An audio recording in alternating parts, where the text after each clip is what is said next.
Hello there. In today's video I want to take a look at an interesting case involving settlement agreement or termination of employment agreement. It's sort of a severance package, and these are quite common now, especially with the likes of redundancies going on and so forth. And one of the important things that will arise will be the question of taxation. In other words, if there is a lump sum, what is the position in relation to taxation? Is it exempt or not? There is certain exemptions for lump sum payments on the termination of employment, but it will depend very much on the particular circumstances and how it has arisen and what steps as well the employee has taken, for example. And I'm talking about an employment situation, a termination of employment.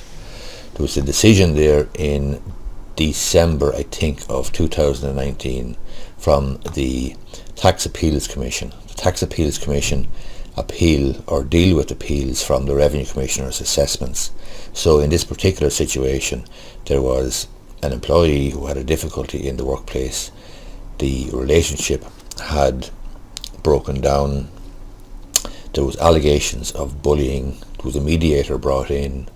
The employee recognised then when the mediation started that the relationship was broken and that the future there for the employee wasn't all that attractive. So the employee's solicitor wrote to the employer, and between the jigs and the reels there was a sort of a severance package arrived at. And the severance package involved payment contribution towards the legal fees of the employee of 10 grand or thereabouts, but it involved also a termination payment of 65,000 for the employee. Now, the agreement then, the severance agreement, stated that there was a taxation indemnity, and it was to the effect that the company gives no warranty as to the amount of tax or pay related social insurance contributions that may be chargeable by reason of the termination payment and other arrangements set out in this agreement. So there was no tax paid, and the employee assumed that the tax, the payment, the 65 grand, as it was a termination payment, that it was exempt. The law provides in the Taxes Consolidation Act 1997 a number of exemptions in this sort of a situation, and the three that I want to bring to your attention now, and which are important for this particular case, are: one, applies to a payment under a relevant act to any employee or former employee in accordance with a recommendation, decision or determination by a relevant authority. So a payment which is made in accordance with a recommendation or decision by a relevant authority. Now, a relevant authority would include the WRC and would include court. That payment is exempt.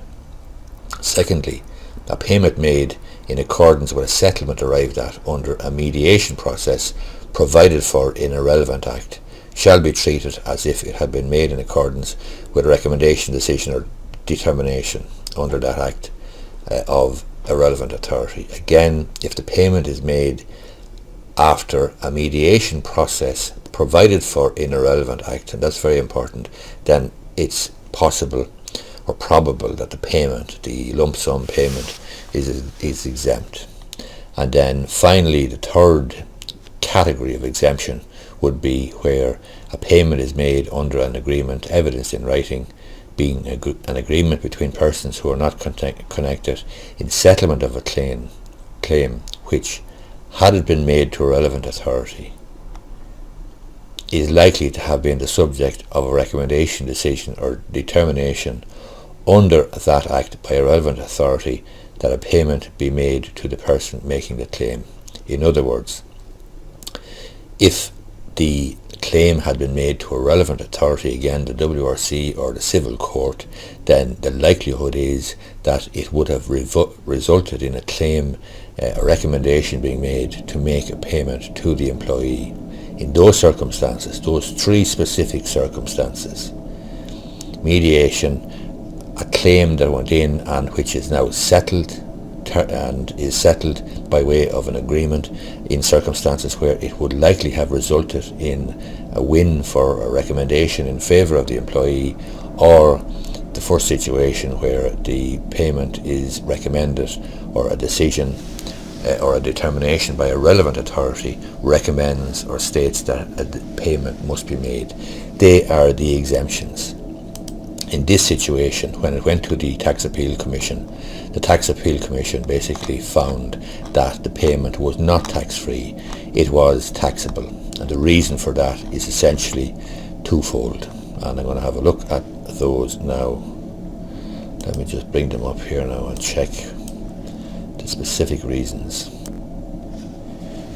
The reasons that the Tax Appeal Commissioner decided, or Tax Appeals Commissioner decided that the payment was taxable was that the severance agreement expresses in clear terms that it was made in full and final settlement of any claims arising from the employment, but it was made without any admission of a breach of statute or law by either party or a breach of any duty or obligation by the employer to the appellant. So the agreement made quite clear that the payment was being made without admission of liability.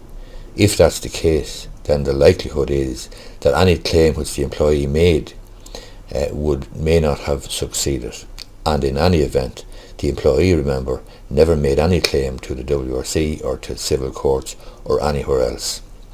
The second reason why the payment didn't come within one of the exemptions was that the mediation that they engaged in was mediation sort of agreed between the parties, but it wasn't mediation which was pursuant to a relevant act. And so it was mediation between the parties. It was entirely voluntary. They got in an external mediator into the workplace. They tried to come to some agreement, but that is not mediation under a relevant act. So here's the situation where the employee hadn't submitted any claim anyplace. Therefore, if he hadn't submitted any claim anyplace, it was unlikely that there would be a recommendation or a decision or a determination in his favour, because no such claim was made. And secondly, the mediation did not arise under or pursuant to a relevant act. It arose because the parties agreed it. And finally, and most tellingly, the Tax Appeals Commission said the very first place you should have a look at in this situation or in any dispute like this would be the severance agreement itself. And it said that the severance agreement expresses in clear terms that the appellant was being given notice of the termination of his employment and that his employer agreed to make a termination payment to the appellant, and the payment of 65 grand was described as a termination payment. The appellant agreed to accept the payment without any admission of a breach of statute or law by either party. All of those things meant that essentially the settlement arrived at between the parties, whilst it was a good one for the employee, perhaps it was taxable, and that's how the Tax Appeals Commissioner decided that the payment was taxable. That would be fairly sickening, quite frankly, and obviously there may well be a fair amount of tax. I don't know the individual circumstances, and there is certain exemptions in relation to tax depending on whether you made any claims or used up any exemption in previous years and so on and so forth. But in this particular case, the employee had an issue with the employer. They tried to sort out the issues in the workplace. It didn't succeed. There was a settlement or a termination agreement or a severance agreement, and it was purported that the 65 grand was tax-free and was exempt, when in fact, when the rubber hit the road, the Tax Appeals Commission decided no, the Revenue Commissioners were absolutely right. It was not a payment which was exempt, and was not exempt in accordance with the relevant exemptions in Section 192A of the Taxes Consolidation Act 1997. Hope you find this video useful. If you do, I'd appreciate if you give it a thumbs up down below. Thank you.